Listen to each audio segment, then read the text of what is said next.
Hello.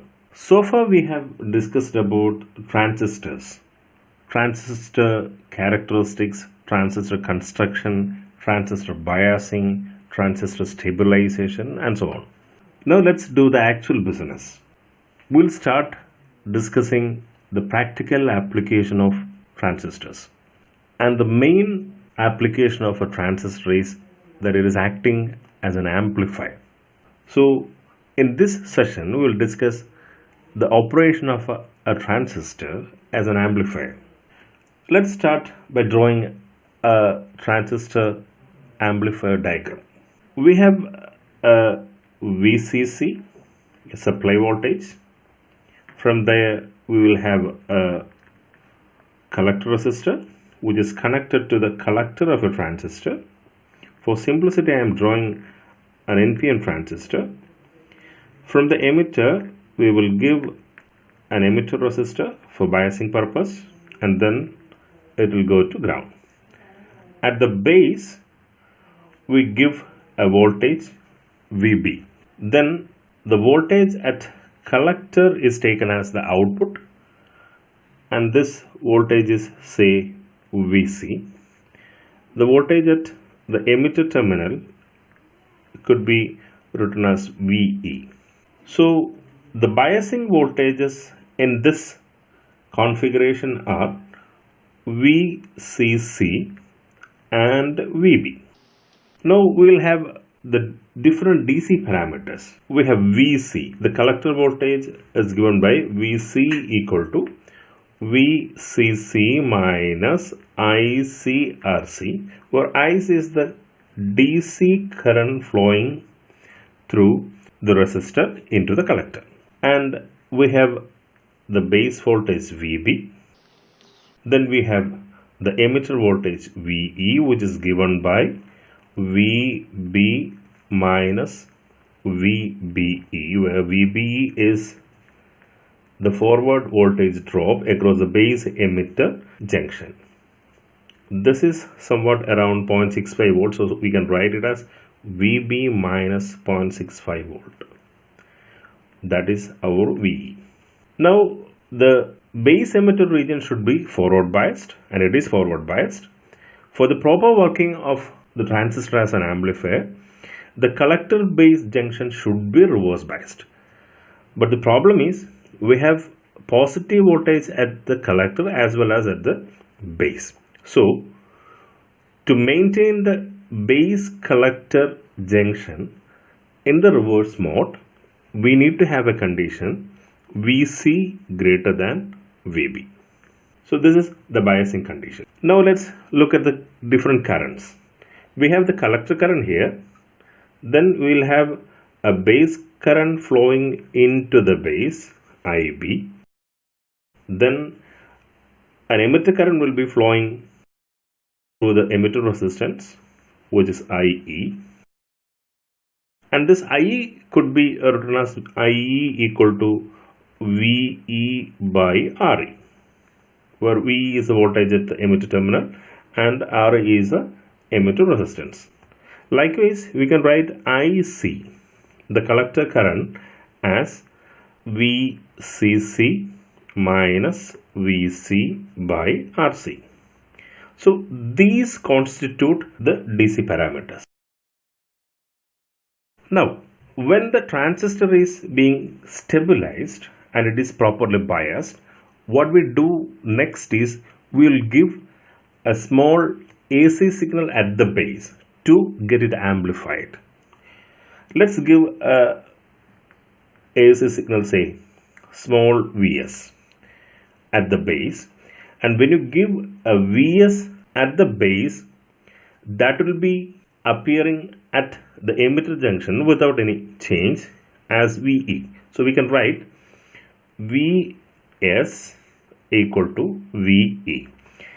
Mind you, this is an AC signal, not a DC signal, and this AC signal will make a change in the collector voltage also, and we will have a change in collector voltage VC at the collector. Now we shall calculate the new values for the currents and voltages. Now the total current which is going into the base will be not IB, the base current in the DC parameter alone, but there will be an additional current that is represented by IB. So the total base current flowing into the base will be I capital B, which is equal to IB, which is the DC base current, plus I small b, which is the AC component of the base current, which is generated by the application of the signal, the AC signal Vs. Likewise, we will have a small collector current which is generated due to the AC signal, and we will have a small emitter current which is also generated due to the AC voltage. So we can write the total emitter current IE equal to the DC emitter current plus the AC component of the emitter current generated due to Vs. Likewise, we will have IC equal to capital IC, which is the DC collector current, plus small ic, which is the AC component of the collector current, which is due to the AC signal. Now, IE is the ratio of a voltage at the emitter to the resistance at the emitter. Now, the total voltage at the emitter is the DC voltage VE and small VE, and the resistor is RE. So this could be written as VE by RE plus VE by RE. VE by RE is the DC current. This is IE plus small VE by RE. This is IE. When you compare this equation with this equation, let's give names to the equation. This is equation A, this is B, and this is C. Let this be equation D. When you compare equation B and D, we find that IE equal to small v by RE. So this is the component of emitter current, the AC component of emitter current. Let's put this as equation E. Now, what is the voltage at the collector? The voltage at the collector is now Vc plus small vc. This is the AC component of the voltage. This is equal to VCC minus IC, the total collector current, IC into RC. But the total collector current is the sum of the DC collector current and the AC component. So we may write it as this is equal to VCC minus IC plus small ic into RC, which could be further modified as VCC minus ICRC minus small ICRC. This is VC plus small vc. Put this as equation F. Now, if we use equation F, we can separate the DC and AC components from equation F. This is a DC component, this is a DC component, and this is a DC component. And these two are AC components. So separating DC components, we get VC equal to VCC minus ICRC, which is nothing but the earlier deduction that we have made in the DC parameter calculation. Now we have the AC component VC equal to minus ICRC. Put this as equation G. Now we know that the collector current is very much close to the emitter current. So you can practically exchange collector current with emitter current. So this could be written as minus IERC. but the value of IE is VE by RE from equation E. So we may substitute for IE and we get VC equal to small VE by RE into RC with a minus sign. Now VE is the change in emitter voltage when we applied an AC voltage at the base. So practically the voltage at the base, which is a signal voltage, and the emitter voltage change are the same. That's why we have written Vs equal to VE.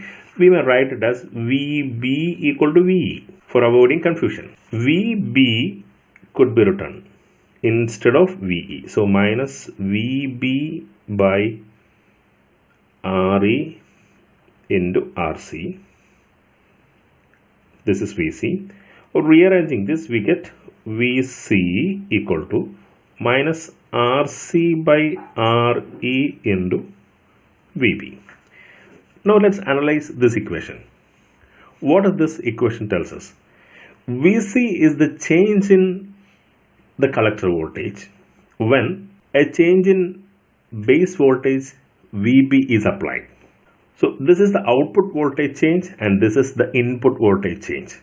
So when you take the ratio of the output voltage change to the input voltage change, we get the amplification factor. So small VC by small VB equal to minus RC by RE. This is the amplification factor or the small signal voltage amplification, AV. Now look back to this equation H. If RC is greater than RE, then VC will be greater than VB, which means if the collector resistance is greater than, having a higher value than the emitter resistance, then we will get an output voltage VC which is much greater than the base voltage. So you can decide the value of amplification, the amount of amplification, by selecting the value of the collector resistor and the emitter resistor. Then one more thing, this minus sign.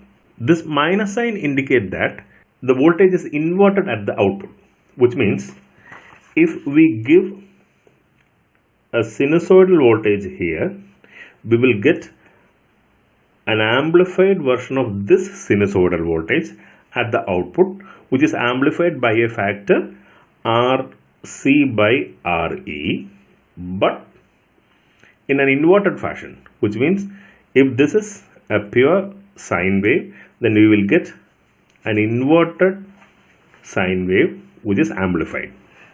So this is called the phase reversal of a transistor. A phase reversal of a transistor happens in a phase reversal of a signal. A phase reversal of a signal happens in a transistor amplifier. This is the working of a transistor as an amplifier.